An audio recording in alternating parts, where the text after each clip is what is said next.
construction, right? And he's always been on these Facebook groups in Belgium with a lot of people that are advertising their skills as gardeners, plumbers, electricians, etc. And at the same time, on those very groups, you have people who are asking if anyone can solve very specific home repair niche problems. And he's always said he couldn't believe that there wasn't one very well-designed app that could essentially act as an umbrella for all these services and all these people. And so I thought about it for a bit, and I told my friend, let's start this company. And so we're starting HomeFix. It's going to be a platform for these freelancers and for all these people looking to quickly find people who are able to do these repairs, to basically meet. And yeah, it's ready to go. It's called HomeFix. Thank you so much for listening to us. All right, 55 seconds, George. Good job. Don't be nervous. I'll ask George, how old are you? Sorry? How old are you? I'm 25. Speak to the microphone. 25. What are you doing in Lithuania? I work here, actually. All right, guys. So please catch George, help him out, share some feedback. And how much you're raising? 200K. Only 200K, guys. Come on. Only 200K. Investors here can invest in George, right? Thank you, George. Thank you. Now you can go. Thank you.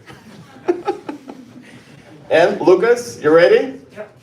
Itaru Blue, the airbags for robots and humans. Hi all. Now imagine it's 2040 and humanoids are all around us. They're in full deployment, they're in manufacturing and service, and you as an investor in this supply chain, it's not the 100x return, it's 1000x return. You want that to be true. What stops that being a reality? It's a slow adoption, and we solve that problem. I'm Lucas. Itaru Blue builds safety platform that it consists of airbags and armor for robots anywhere from manufacturing to combat deployment. We have our first pilot going into civilian market that is for automotive industry in Q4 2026, and I'm on my way to SF to book pilots with Figure and Project Prometheus.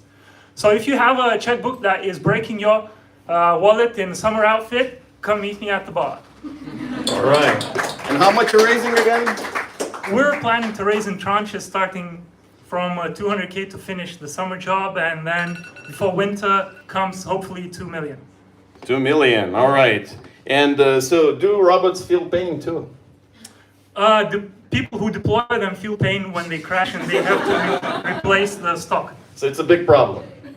Yeah, it's a slow adoption, that's the problem. All right. Guys, be part of the future. Fund Itaru Blue. Thank you very much. All right. And now, the main part of the evening. I will invite, well, I am inviting Donatas Keras. Please come here, Donati. Please join me here. It's really my pleasure to have Donatas here because he has personally backed me a couple of times in my startups. Yeah, that's a disclosure. We all learn our lessons the hard way. But it's really a pleasure to have here the veteran, the uncle, the grand dad of Lithuanian startup scene, who's been behind, I don't know, like 60, 70 deals, a lot of major successes of the Lithuanian scene. Obviously, one of them, TransferGo, is here tonight that we're going to talk about them. And just a great dude, always shares advice, always helps out startups, sponsors this event with the drinks. Thanks, guys.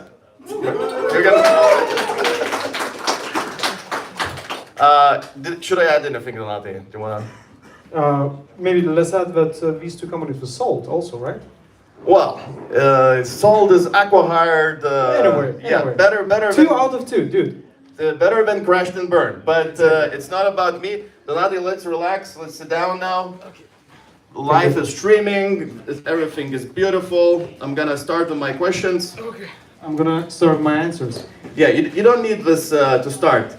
Donati, I'm sure a lot of people know you already, and everyone's wondering, how did you get into venture capital?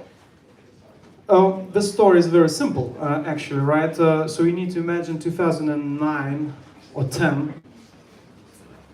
Business was different. Word startup did not exist. Investing was just real estate investing and things like that. And I was in a business, just doing different types of stuff. I will not go what I was doing at the time. Anyway, but it can, in a broad sense, it can be called like entrepreneurship and investing in early stage companies, in a broad sense, not in direct sense. And Arvydas Trumskis, if you know the guy, right? He is the real godfather of angel investing in Lithuania, not time. So that's. He called me at one time and said, "Hey, Donatas, I know that you're a young guy. I was 29 at the time. All right, you doing something with startups?" And EF is doing something with. They're gonna launch a fund here in Lithuania to invest in startups. Maybe you want to look into that. And I had a kind of partner at the time. You probably never heard about the guy, Mantas Mikutskas. It's just a guy, right? So we've been doing some things together. I said, oh, why not look into that, right? Why not look into that? And what we've done, we spent 6 months trying to understand it, right?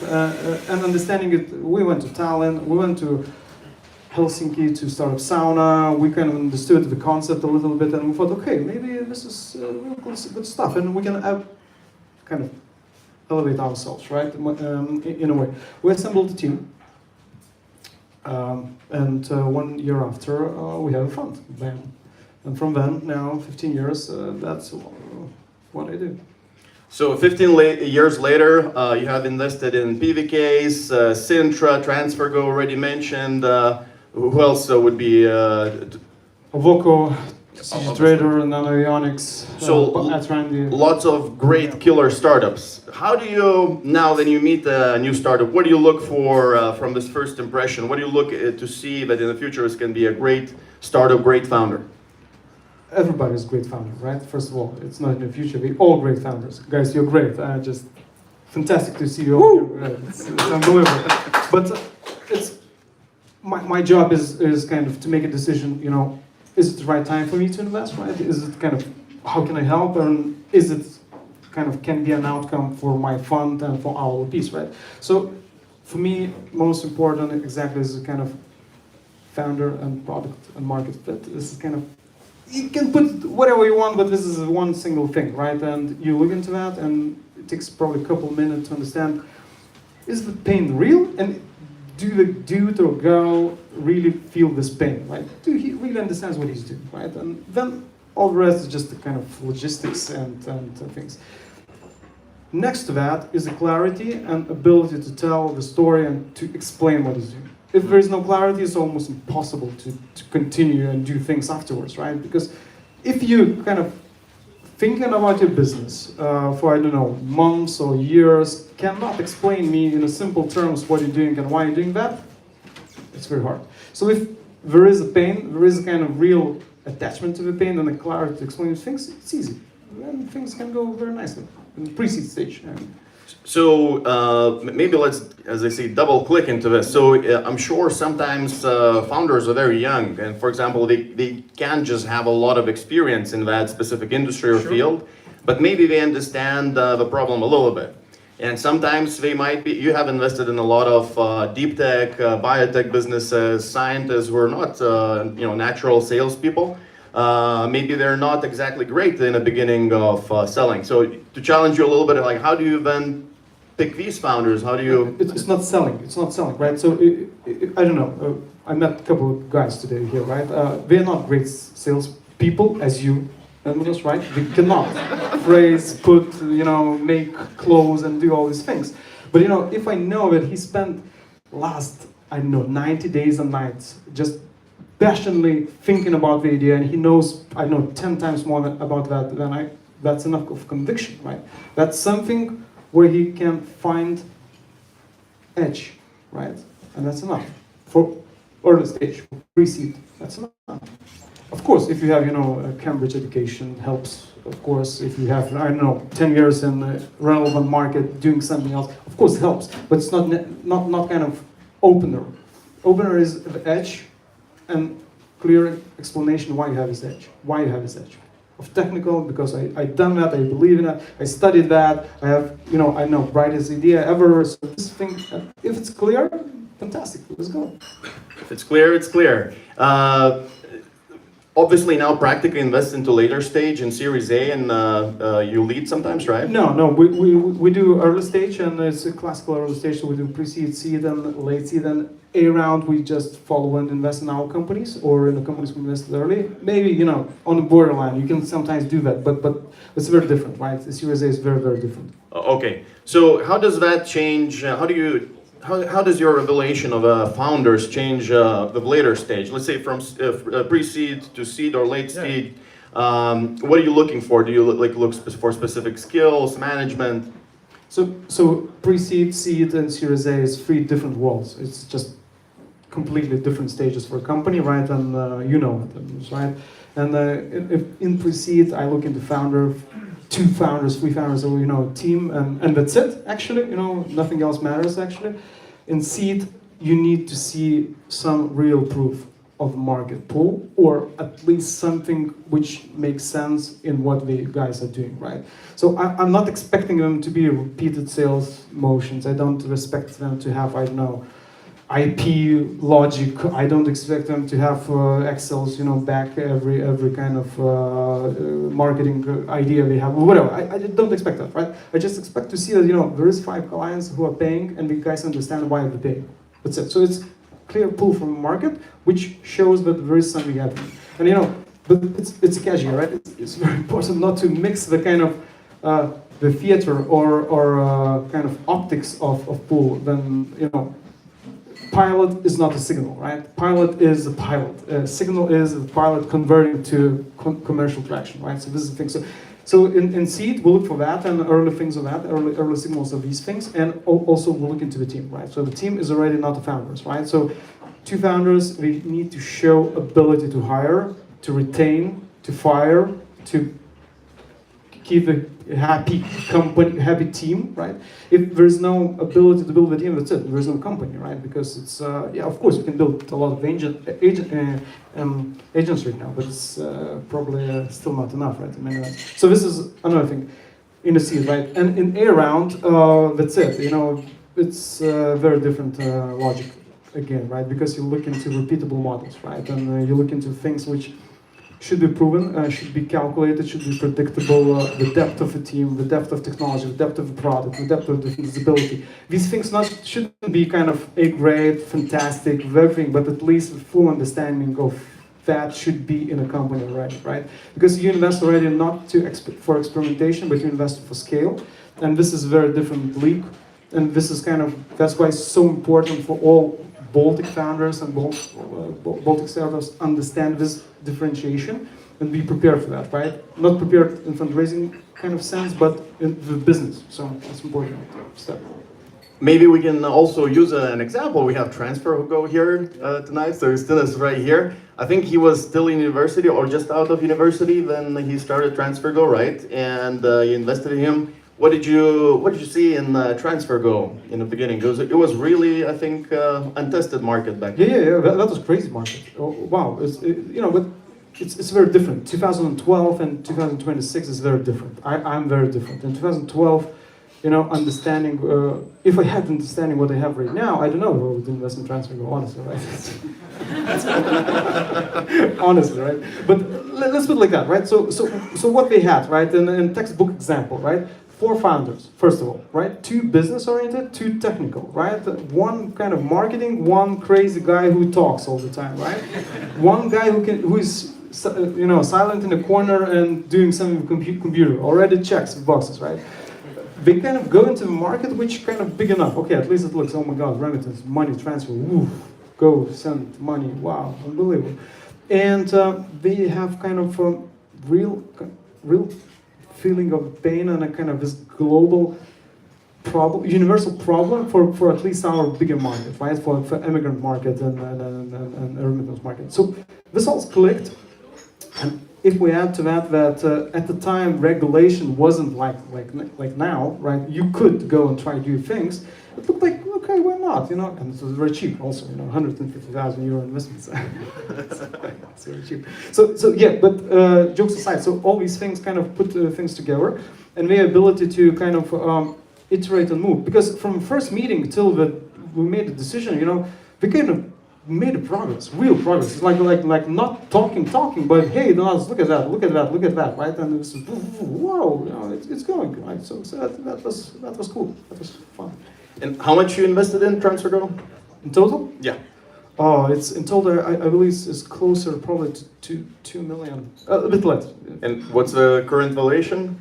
It's a secret. It's a secret? No, it's no. What is current valuation? What the last round we done? Probably cannot disclose. It's secret. Yeah. It's a secret. It's a lot, guys. It's a lot. Yeah, it's. I would just try. It could be more. It could be more, but that's alright. That's alright. No, You it's, see, guys, it's amazing what you this is what happens when you have investors. Always pushing. It's never enough. Never enough. It's never enough. So, Donato, you already said that now maybe this kind of business would be hard to do. You would look at differently at the founders. If you would have to, like, I'm just thinking, evaluate like this, let's say the first generation or second generation of founders and current founders, where AI native founders. Well, what's the difference? I'm really curious. What do you see? Wow. It's first of all, I'm very different, right? It's fun, but it's different. It's different, right? So let's start with that. If we call the current AI native generation founders, and we put everybody from 16 to 25 into this generation, so these guys are and ladies are and girls are much braver, much like it's like wow, it's unbelievable. They might not know who is TransferGo or Practica, but they can do anything, right? So that's amazing. Right? I love this kind of level of ambition from there's no kind of nothing can stop them. That's what I love. There is much less of kind of trust in experience. That is good and bad, right? Good because they try new things very fast. They iterate very fast. It's 1 week of proof is enough to go forward, right? Then probably with TransferGo, 1 month of proof was not even close to enough, right? So very different. So iteration speed is wow, it's unbelievable. It's crazy because of technical things, and other things. But people itself are more free, more kind of fast and less constrained by early beliefs or education or whatever you call it, whatever, right? Because my generation, your generation, later generation still have these kind of patterns to follow. So these patterns, now it's gone, just completely gone. So the guy can come and say, hey, I'm doing that and that.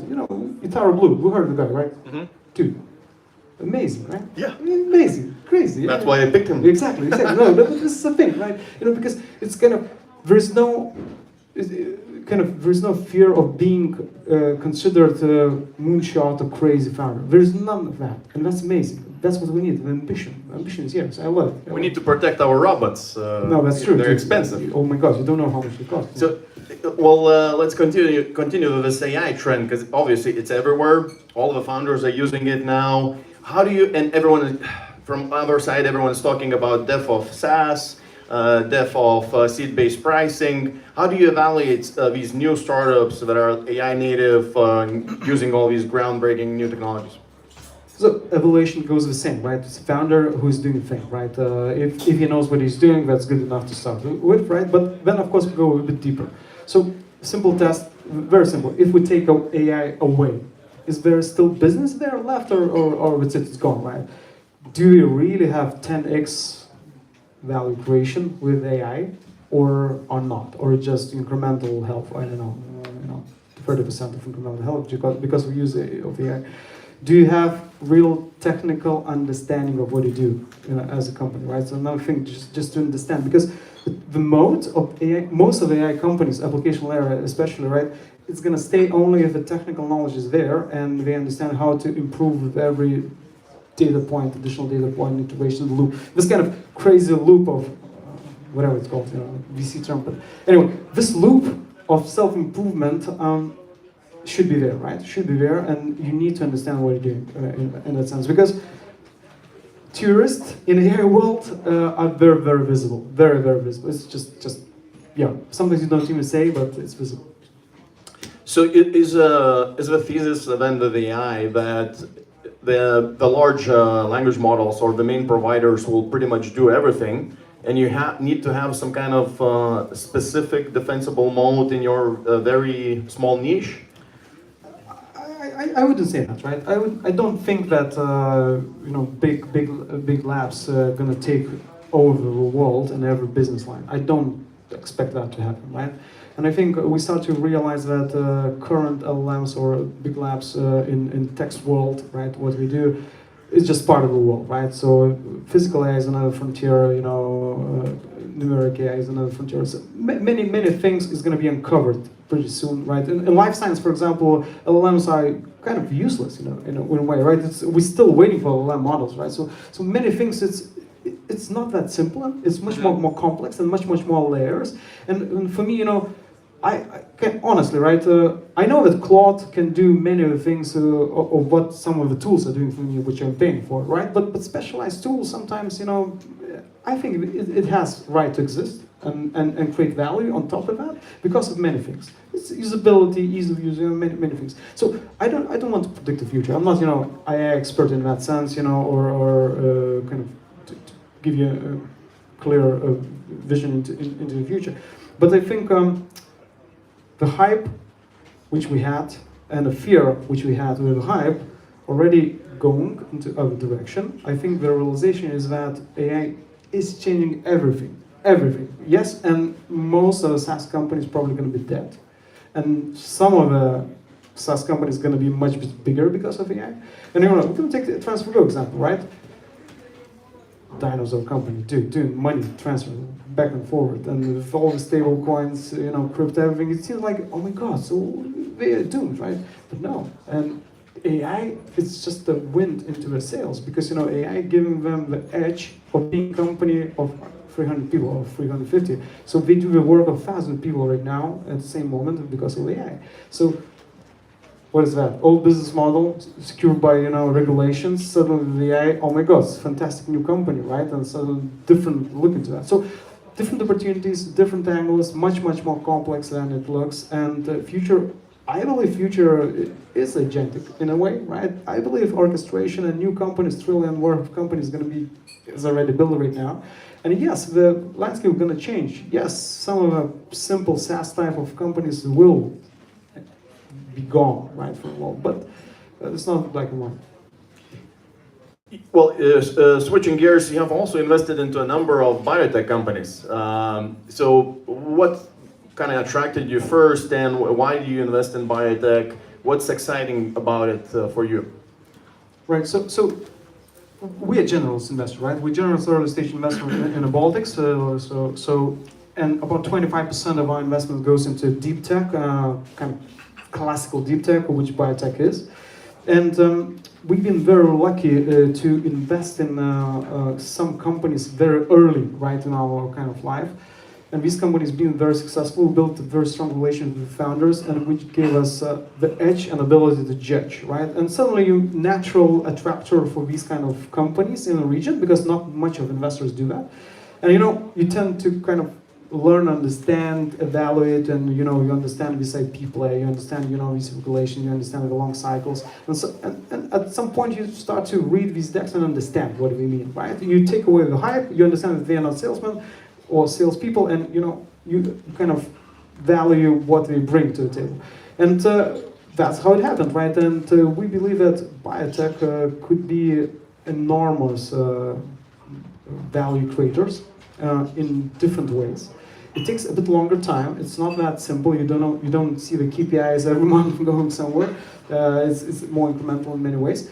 But Baltics has fantastic, small but fantastic pool of talent to that. And now when I see this generation of 30, 35, 40 years, people who already been across the globe, came back to Lithuania to start new companies with problems to solve, which are really global.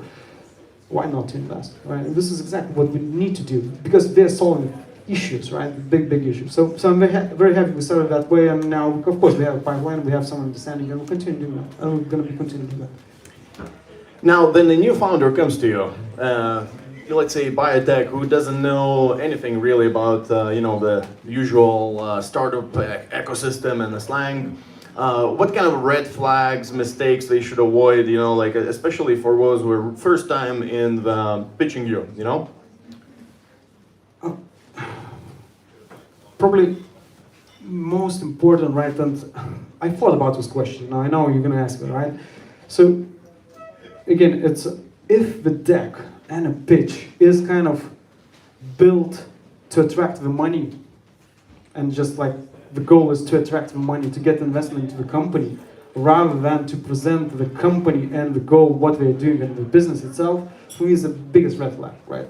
It's not like how you can, you know, one specific slide, one specific thing, but you feel it, that you feel that, you know, the guys are not for real, right? And they just kind of, they don't know why they need the money, where they're going to use it, right? Or what is the next milestone we want to do. If these things are not there, I think, okay, this is a tourist. Let them go for another 3 months, 6 months. Maybe we're going to come to the realization what we really want to do, and then we're going to talk again, right? But this is the thing which really important to me, right? It's kind of like genuinely understanding why you're doing this business for the sake of achieving something, rather than, you know, fundraising to back my business just because I want to continue the story, right? And it's a lot of these pitches, a lot. Well, and then you mentioned ambition multiple times today, and obviously as a startup you're expected to have 10x or 100x return and growth.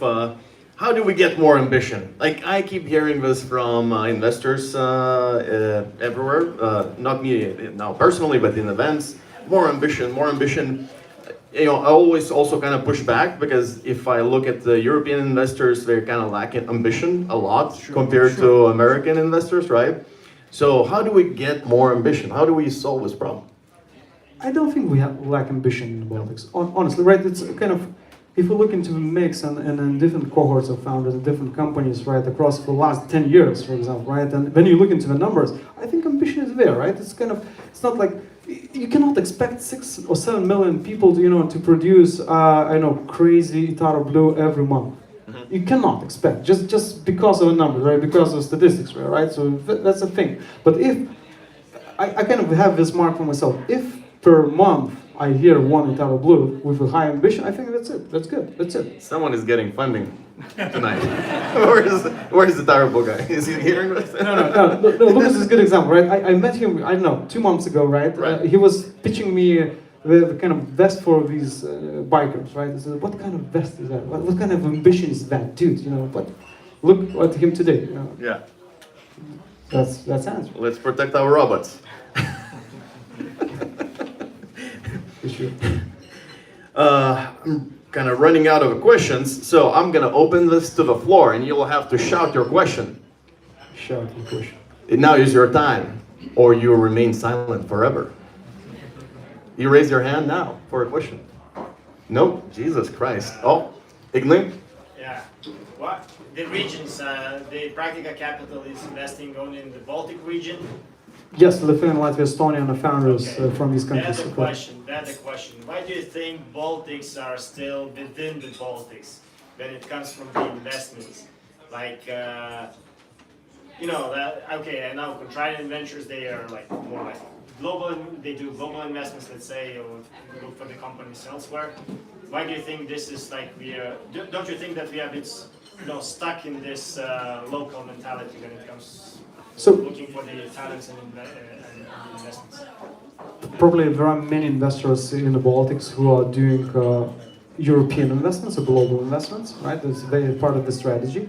We choose this strategy for us to be in the Baltic segment because we believe that over 15 years time when we are here, we kind of build this, how to put that, right? Understanding a little bit, and a product which fits Baltic founders from the seed early stage to Series A, right?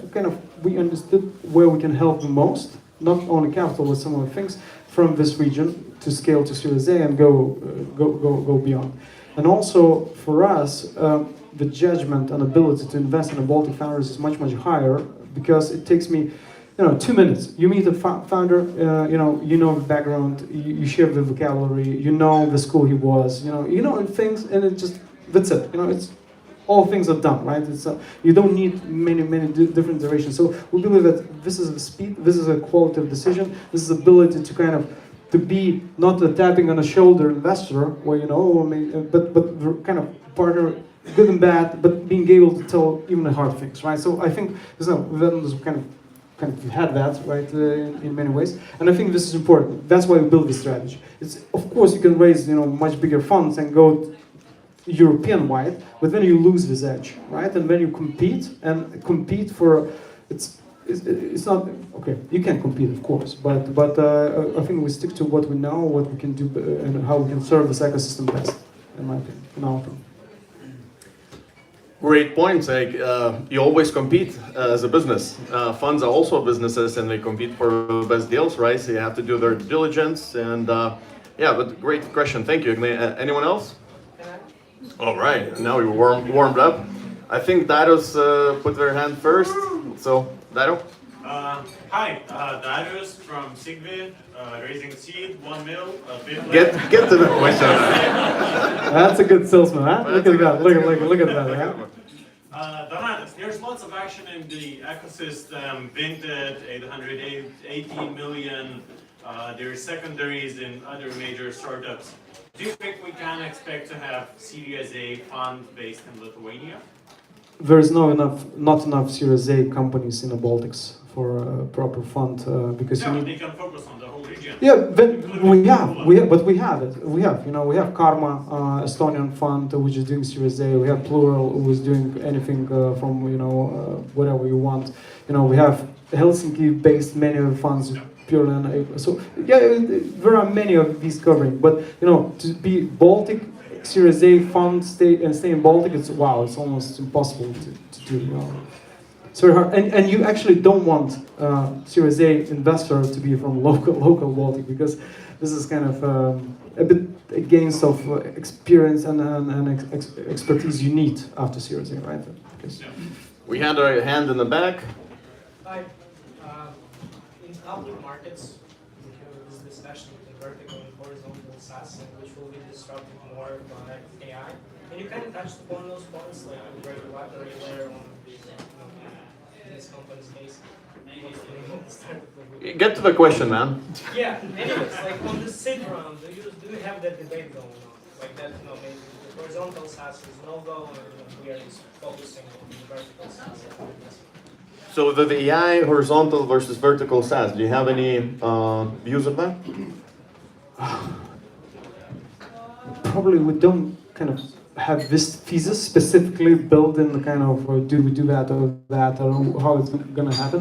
We kind of judge case by case in that sense.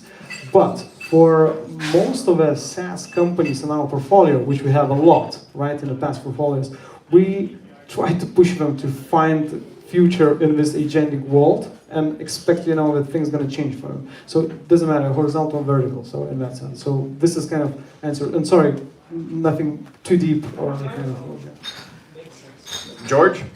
Yeah, thank you. So you're an investor, you hear all these ideas all the time. How do you assess demand? Are there signals where you think, oh, there is demand for this, or signals where you say, like, there's not really demand for that? You tell me, so you show me your metrics, you show me what is the market pool, you tell me what is the metrics you follow, and that gives me an answer, right? If you're going to say, hey, I follow my pilots, it's not very cool, but if you say, I follow my kind of, I don't know, in your case, the app you're creating, right, or marketplace you're creating. So I would ask you, so how many transactions have in the last month, right? How many transacting users are doing it second time in every, I don't know, in 3 months? What is the cost of acquisition of this transaction user? And if you know these things, that's a good signal for me already. You know what you're doing. You know what you're talking about, right? And if your signal is going well, I can benchmark with other marketplaces, of course, right? And to know, are you going the right way or... So you definitely wait to see some traction? No. Listen, so that's what I said. If you... It's a good example, right? You have your conviction, right? You kind of show your pain to what you do. I don't think that's kind of most innovative marketplace idea, because we've seen the iterations of that probably 100 times in Europe doing the thing. So if you're gonna give me and show me anything which is a bit more unique, next to that you want to build that and you think that's a universal problem, that's a good starter, right? If not, it's just another, iteration of the same idea. But I would love to hear what is unique, what is different, why you're going to succeed next to big marketplaces in this category already. Make it a robot home fixer Yeah, dude, marketplace. wow. Robot, that's That's it. amazing. Donatas will invest. Robots are great, yes. So let's close this out, Donatas. Like every year, Anderson Horowitz, Y Combinator come out with their request for startups. The things that they want to see companies build. I don't think I've seen you do this before, so let's put you on the spot and sweat a little bit. Like, what kind of cool startups would you like to see? We already know that the airbags for robots is a thing. So, what else? What else are you excited about? You want a serious answer or? Very serious. Okay. So I believe that AI, next frontier in life sciences, in biology, it's a huge thing. It's just wow. It's just wow. And starting from the data generation, ending with specific models and specific use cases and personal medicine and things like that. So, and I believe that in Lithuania we have talent to do that, right? So I'm ready to talk to everybody who's doing that. That's one thing. Second thing, my ask is exactly, again, I'm going to turn to Italo again, right? But the guy kind of thinks 10 years ahead, right? Yeah. We don't have any humanized robots running around, right? But we're going to have them, right, at some point. So anything, or Martinez, right? Gravitix, right? Where's Martinez, right? Yeah, hey, we had a very good session also, right? Just kind of thinking about the manufacturing on the moon, right? It might sound crazy, right? But it can bring super interesting business models and concepts and companies, right? In this current situation where we have a technology which enables us to iterate so fast and quite cheaply to build everything, honestly. So I encourage just to think a bit bigger in that sense, and just put these ideas, sometimes bigger ideas rather than the smaller ideas. What was your not serious answer? More ambition. Exactly. And was it OnlyFans for robots? Edmundas, that's a great idea. If it's your third one, no one copy me.